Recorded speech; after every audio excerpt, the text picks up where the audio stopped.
नमस्कार. 111व्या चव्हाण साहेबांच्या जयंतीनिमित्त आपण आज चव्हाण सेंटरला आलाय. आपल्या सगळ्यांचं मी मनापासून स्वागत करते.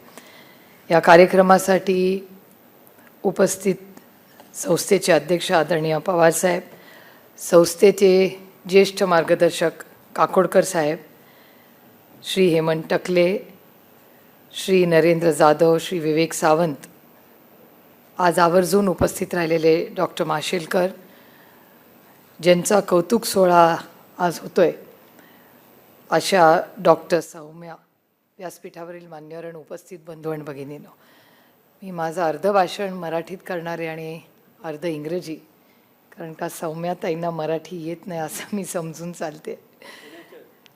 हो, पण मग मराठी आलंच पाहिजे हा आग्रह थोडा थोडा समज आता आहे बघा. पण खरं तर I must say one thing, Dr. Soumya and I have one thing in common. We were both born to fathers who were such achievers. So it's very difficult for us, you and me, to be born to such wonderful parents. All parents are wonderful. Some are known, some are more on television and in the media, so those relationships are known. But I think the most precious relationship is of a child and a parent, and it's very special when it's a daughter and a father and a son and a mother. I go through that in my life as well. So when I was so looking forward to meeting Dr. Soumya, because she really truly is the daughter of the father of the Green Revolution of India. So it's really an honor that you have come here today. And whenever we speak in Parliament, your father is always a part of all our thoughts, all our debates and all our discussions. Because Dr. Swaminathan is one of the tallest scientists India has had. And in that, his C2 formula, I think we have spoken about it, done with it, but we haven't been able to achieve it, unfortunately. But I must say he was an integral part of India's food economy, as I would like to call it, because every time you talk about farmers in India, Dr. Swaminathan is always deeply connected to it. And I really was very lucky that we had the opportunity to learn from him. And today, in this most challenging time of the pandemic, you are the shining star. So I think this legacy that you're born in, you're very blessed, and I'm really fortunate enough to have met you and to have hosted you today, that you are taking this wonderful legacy of your family ahead. आज ज्या घरात त्यांचा जन्म झाला, त्यांच्या वडिलांनी शेतीसाठी प्रचंड योगदान या देशात दिले, आणि कोविडच्या काळामध्ये ताईंच्या माध्यमातून खूप चांगलं काम भारतात झालं. म्हणजे वडिलांचं काम हे शेतीमध्ये झालं आणि मुलीचं काम आज आरोग्यामध्ये होतं आहे. आणि या देशाच्या सेवेमध्ये या स्वामीनाथन कुटुंबाचं खूप मोठं योगदान आहे. जेव्हा जेव्हा इतिहास लिहिला जाईल, या कुटुंबाची नोंद फक्त त्यांच्या राज्याबद्दल नाही, पण देशामध्ये त्यांचं नाव नेहमी कौतुकाने घेतलं जाईल. ही आपल्या सगळ्यांसाठी एक अभिमानाची गोष्ट आहे.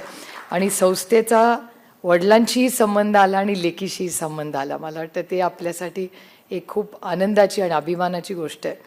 आणि आज चव्हाण साहेबांच्या 111व्या जयंतीच्या निमित्ताने आपण जमलेलो आहोत. खरं तर आज सकाळीच आज जयंतीची सुरुवात झाली आणि मी एक आंदोलन करत होते सकाळी. आणि मी विचार करत होते की सकाळचं पहिलं भाषण महाराष्ट्राचा मंगल कलश ज्यांनी आणला, शून्यातून एक महाराष्ट्र जो तुमच्या आणि माझ्या स्वप्नातला महाराष्ट्र आहे, ज्याच्यात विज्ञान, शिक्षण, समता अशा गोष्टीचा उल्लेख करून एक भाषण केलं. आणि तिथून मी उठले आणि एका आंदोलनात गेले. आणि मी विचार करत होते की त्या आंदोलनामध्ये काही टॅक्सचे इश्यूज होते. टॅक्स भरणार नाही भरणार, वाढवलं नाही वाढलं. आणि आजकाल तुम्हाला माहिती आहे सगळ्यांना की ही वेळ सगळी आता इलेक्शनची आहे, त्याच्यामुळे माहोल देशात थोडासा वेगळा आहे.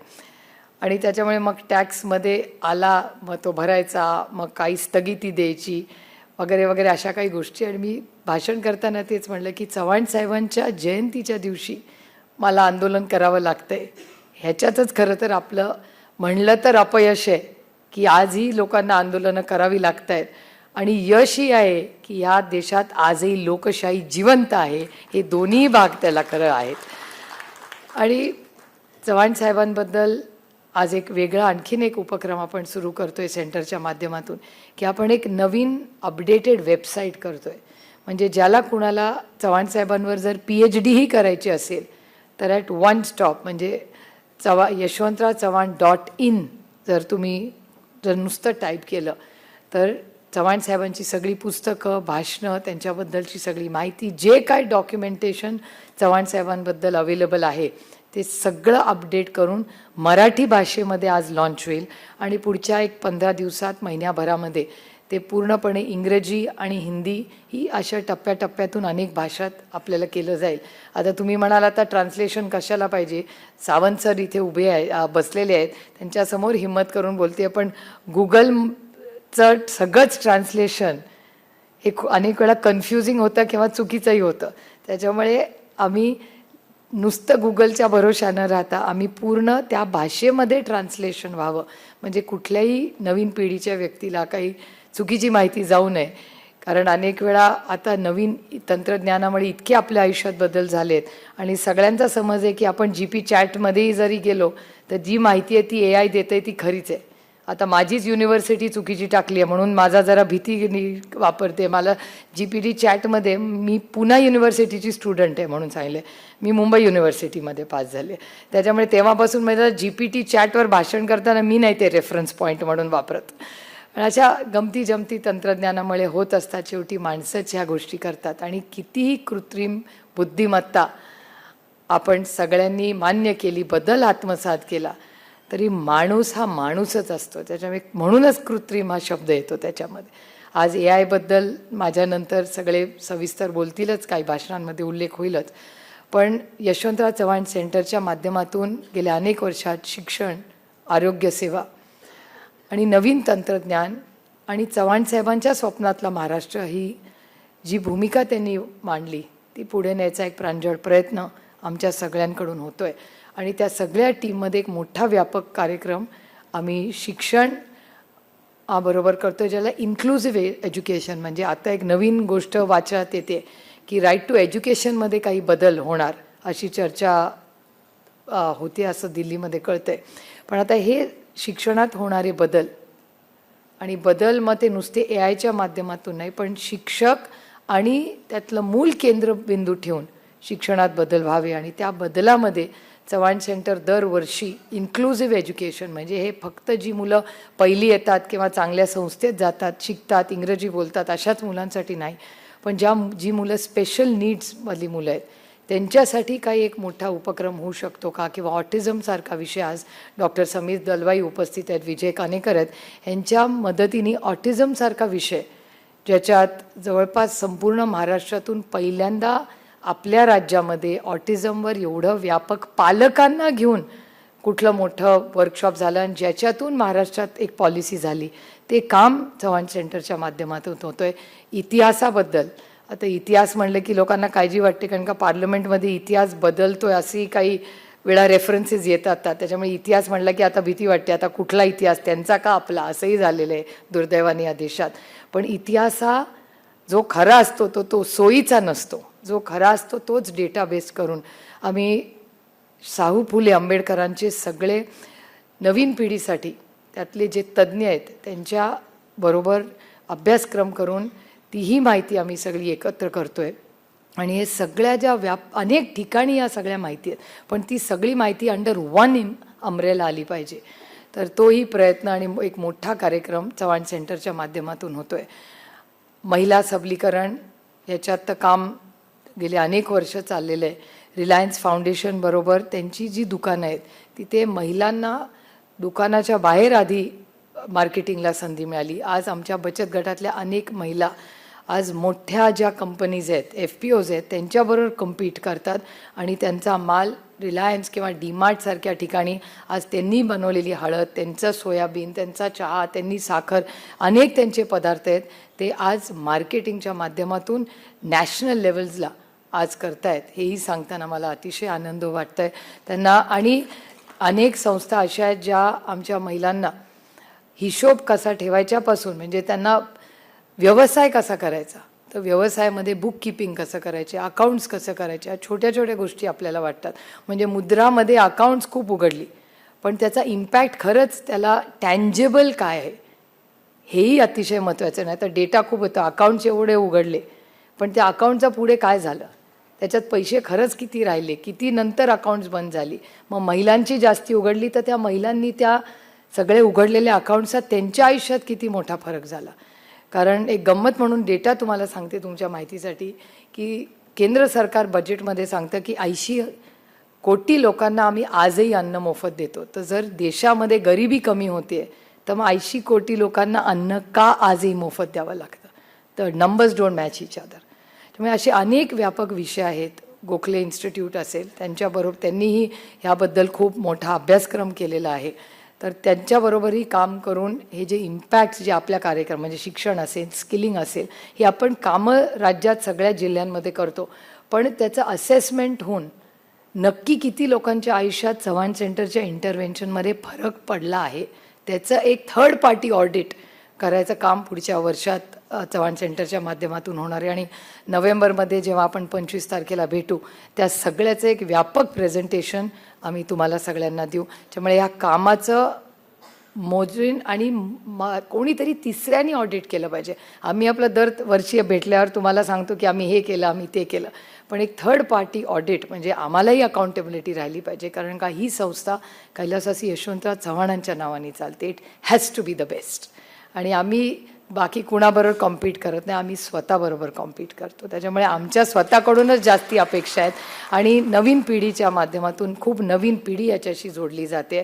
आज इथे गौतम कीर्तने असतील, त्यांच्या सगळ्या नवीन पिढीची त्यांच्या वयाची ज्या लोकांनी अनेक एन्व्हायरमेंटल फोरम्समध्ये खूप चांगलं काम केलं असे नवीन लोक संस्थेशी जोडले जात आहेत.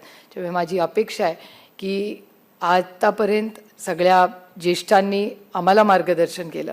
आम्ही गेले 10, 15, 20 वर्ष या संस्थेमध्ये काम करतो आहे, पण एक नवीन पिढी जी आज 25-30 वर्षाची आहे त्याही पिढीनी या संस्थेमध्ये जोडलं गेलं पाहिजे. आणि ह्याच्यासाठी आम्ही एक मोठा कार्यक्रम, एक मेंटरिंगचा कार्यक्रम चव्हाण सेंटर सुरू करतो आहे.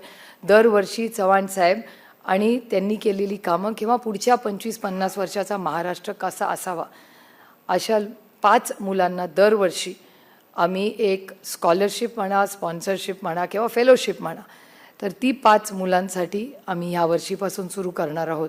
आणि ह्या मुलांनी नंतर महाराष्ट्राच्या जडणघडणीत कॉन्ट्रीब्युशन करावं ही आमची अपेक्षा आहे. खूप एक नवीन उपक्रम आम्ही सुरू करतो आहे आणि त्याची सगळी माहिती तुम्हाला ऑनलाईनवर मिळेलच. आणि त्यांना मेंटरिंग करण्यासाठी काकोडकर साहेब, सावंत साहेब, माशेलकर साहेब यांचं सगळ्यांचं मार्गदर्शन संस्थेलाच असतं. ते सगळे संस्थेला जी मदत करतात त्याबद्दल त्यांच्या सगळ्यांचे मी मनपूर्वक आभार मानते. आणि चव्हाण साहेबांच्या नावाने ही जी आज संस्था आहे त्या संस्थेमध्ये सातत्य ठेवून महाराष्ट्रात आणि देशामध्ये काहीतरी नवीन करण्याचा प्रयत्न ह्या सगळ्या टीम करून होतो. आज आपण इथे सगळे आलात, मी तुमचं मनापासून स्वागत करते. आणि जर काही या कार्यक्रमानंतर आपल्याला काही सूचना करायच्या असतील तर त्या सूचना आपण जरूर आम्हाला फीडबॅकच्या माध्यमातून द्या. आणि आमची जी वेबसाईट आहे ज्याचं उद्घाटन होणार आहे ती जरूर व्हिजिट करा. आम्हाला जेवढं सुचलं आहे तेवढं आम्ही त्याच्यात टाकलं आहे, पण तुम्हाला त्याच्यात काही सुधारणा करण्यासाठी जर काही सूचना करायच्या असतील तर दे आर मोस्ट वेलकम. कारण का ही वास्तू ही माझी तुमची नाही आहे, ही आपली आहे, ही या महाराष्ट्राची आहे. आणि प्रत्येक मराठी माणसाला मुंबईला आल्यावर चव्हाण सेंटरमध्ये यावं असं वाटलंच पाहिजे, लायब्ररीमध्ये जावं असं वाटलं पाहिजे. आपल्याकडे खूप चांगलं काम रिसर्चचं लायब्ररीमध्येही चाललेलं आहे. त्यामुळे या सगळ्या ज्या सुविधा आहेत त्या तुमच्या सगळ्यांसाठी आहेत, त्याचा उपयोग आपल्या अभ्यासासाठी आपण जरूर करावा. आज इथे एवढे मोठे लोक आहेत, म्हणजे आज मला आल्या आल्या असं वाटलं की अरे बापरे, आज काकोडकर साहेब पण इथेच आहेत, आज माशेलकर साहेब पण इथेच आहेत, नरेंद्रजी पण आज इथे आहेत, विवेक सावंतशी, म्हणजे आजचा सगळा महाराष्ट्रातला मला वाटतं the best of the best आज इथे या खोलीमध्ये आहेत. म्हणजे किती प्लॅनिंग केलं असतं तर मला नाही वाटत चौघांची एका दिवशी वेळ आली असतील. पण त्याच्यामुळे आज चौघंही तुम्ही आवर्जून या कार्यक्रमासाठी उपस्थित राहिला, ह्याबद्दल मी तुमच्या सगळ्यांचे मनपूर्वक आभार मानते. आपलं सगळ्यांचं मनापासून स्वागत करून आपली रजा घेते. जय हिंद, जय महाराष्ट्र. एबीपी माझा, उघडा डोळे बघा नीट.